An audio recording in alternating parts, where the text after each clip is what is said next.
In every culture, in every age, myths shape us. Let's unravel them.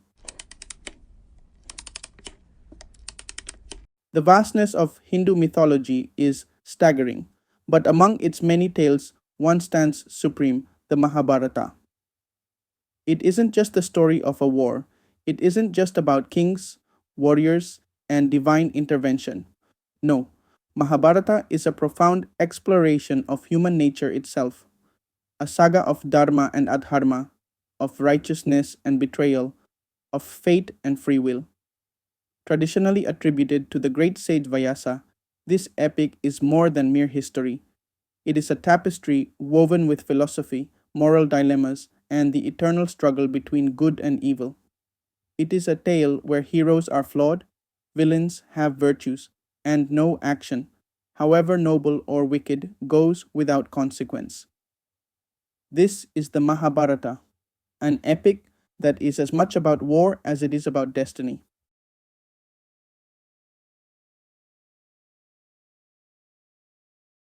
Where there is righteousness, there is victory. At the heart of the Mahabharata is the saga of the Kuru dynasty, a powerful lineage that dominated the Indo Gangetic region of northern India. In today's terms, their influence was centered in modern Haryana, Delhi, and western Uttar Pradesh. Yet the epic suggests that their reach was not confined to one small pocket of land. It radiated across a vast portion of the Indian subcontinent, forging alliances and attracting warriors from distant lands. This isn't just a mythic war of cousins. The Mahabharata details an international assembly of warriors, complex alliances, and a staggering scale of devastation. The narrative hints at an interconnected world where the political, cultural, and military influence of the Kurus resonated far beyond their native soil. Modern scholars are divided. While mainstream research, backed by evidence from the painted grey ware culture, typically dates the conflict to around the 1000 BCE, alternative approaches challenge these boundaries. Researchers employing archaeoastronomy, demographic shifts, and detailed geographical studies sometimes argue for much earlier dates, ranging from 3000 BCE to even 5000 BCE. Such estimates stem from interpretations of ancient astronomical data and population trends, suggesting that the devastation recorded in the Mahabharata might have roots even deeper in prehistory. Whether one sees the Mahabharata as a historical record or a grand myth, there's no denying its magnetic pull. It continues to spur rigorous research and impassioned debate, forcing us to confront the uneasy blend of myth and history. In essence, the Kuru dynasty's legacy isn't confined to dusty tomes. It's alive in the very fabric of South Asian culture and continues to challenge our modern understanding of the ancient world. If the claims about the Mahabharata are true, if this epic indeed dates back to before 1000 BCE, the entire framework of ancient history and cultural hierarchy must be rethought. Such a timeline would imply that a world brimming with profound knowledge once flourished, one whose wisdom and even technological prowess might have eclipsed our modern achievements. Recent interdisciplinary research lends weight to these radical ideas. For example, marine archaeological studies reported by Paul Blanchon, 1995, stated that polar ice cap melting resulted in areas near Caribbean Sea submersion, extensively coastal settlements. This evidence dovetails with the legends of a sunken Dwarka, suggesting that catastrophic environmental changes could have erased entire chapters of ancient history. In parallel, genetic studies examining Y chromosome diversity, such as those presented by Monica Carmen, 2015, in Science, have identified a severe bottleneck in the male lineage. Although not definitively linked to the Kurukshetra war, some researchers speculate that the massive loss of life described in the epic could correspond to such a demographic collapse. Astrological analyses add another layer of intrigue. Sophisticated simulations using the Vedic calendar, as discussed by scholars like R.N. Iyengar and I.K. Bhatnagar, c., suggest that extraordinary celestial events occurred around this epoch. These phenomena, interpreted in ancient texts as the unleashing of divine astras, hint at a power that might dwarf even the devastation wrought by today's nuclear arsenals. But the Mahabharata is not solely a tale of bloodshed and cosmic upheaval. Its soul shines through the timeless dialogue of the Bhagavad Gita, where Arjuna's crisis on the battlefield and Krishna's profound counsel illuminate the intricate nature of duty, righteousness, and the self. Consider Arjuna's torment, caught between his duty as a warrior and his moral reluctance to kill his own kin. He embodies the conflict of absolute versus relative values. Krishna's guidance teaches that there are no simplistic labels of good or evil, only complex ethical boundaries that must not be transgressed, regardless of the circumstances. This multifaceted narrative compels us to ask, if we have indeed lost a vast reservoir of ancient wisdom, why did it vanish? And what might it mean for our modern world if we could reclaim even a fraction of that profound insight? The Mahabharata isn't merely an epic of conflict, it is a profound meditation on the nature of duty, honor, and the human condition.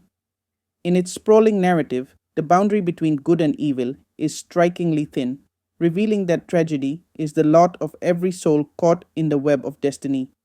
Consider the tragedy of Karna, born of divine grace, yet burdened by social stigma and cursed by fate. Karna's life is a study in noble virtues entangled with fatal loyalty. Despite his unmatched prowess and generosity, his allegiance to Duryodhana, a loyalty born partly of circumstance, sealed his doom. His story compels us to question, when does loyalty cross the line from honor into self destruction? Then there's Shakuni, a character whose vengeful machinations sparked the infamous game of dice. His relentless quest for retribution against the Kuru lineage, driven by personal loss, is both a symptom and a catalyst of the unfolding catastrophe. Even though his actions might seem justified by the injustices done to his family, they ultimately contribute to a cycle of deceit and ruin. The arrogance of Duryodhana is another stark example. His unyielding pride and ambition blind him to the consequences of his actions, propelling him, and by extension, his entire faction, toward inevitable downfall. His defiant posture throughout the conflict reminds us that unchecked hubris can be as destructive as any weapon on the battlefield. Krishna's trickery adds yet another layer to this moral labyrinth.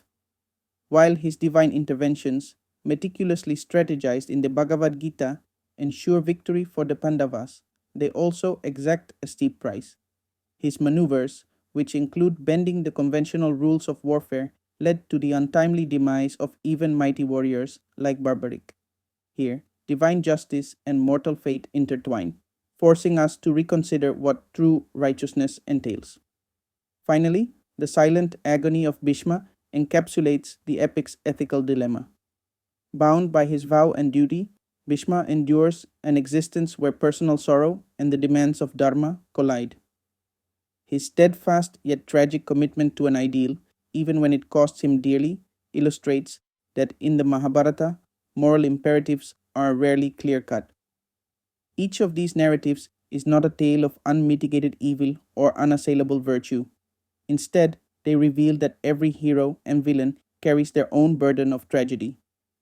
The Mahabharata teaches us that in the interplay of destiny and duty, the line dividing righteousness from wrongdoing is as delicate as a gossamer thread, one that can be severed or reinforced by choices made under the weight of history. In this ancient tapestry, every act of valor is tinged with sorrow, and every cunning stratagem hides a lesson in the costs of ambition. It is this complexity, a relentless reminder that the human spirit is as capable of profound insight as it is of devastating error, that continues to resonate with us today. As we draw our journey through the layers of the Mahabharata to a close, one truth emerges. The epic is far more than a tale of ancient warfare. It is a mirror reflecting the timeless complexities of human nature. From the tragic nobility of Karna and the unyielding arrogance of Duryodhana to Bhishma's agonizing dilemma and even Krishna's intricate stratagems, we see that the boundary between good and evil is indeed paper thin. Each character, with all their virtues and flaws, reminds us that moral choices are rarely absolute. Every act of valor carries its own sorrow, and every deceit bears the seed of inevitable consequence. This ancient saga invites us to reflect deeply on our own lives, challenging us to question established narratives and urging us to find our own balance in a world where power and duty often come at a profound personal cost. Call to action. If this exploration of the Mahabharata's philosophy and its relevance to modern dilemmas resonated with you, please take a moment to like, comment, and share your thoughts below. Don't forget to subscribe and hit the bell icon for more in depth analyses and discussions that bridge the ancient and the modern. Every myth holds a truth. Join us as we continue to unravel the threads. Until next time.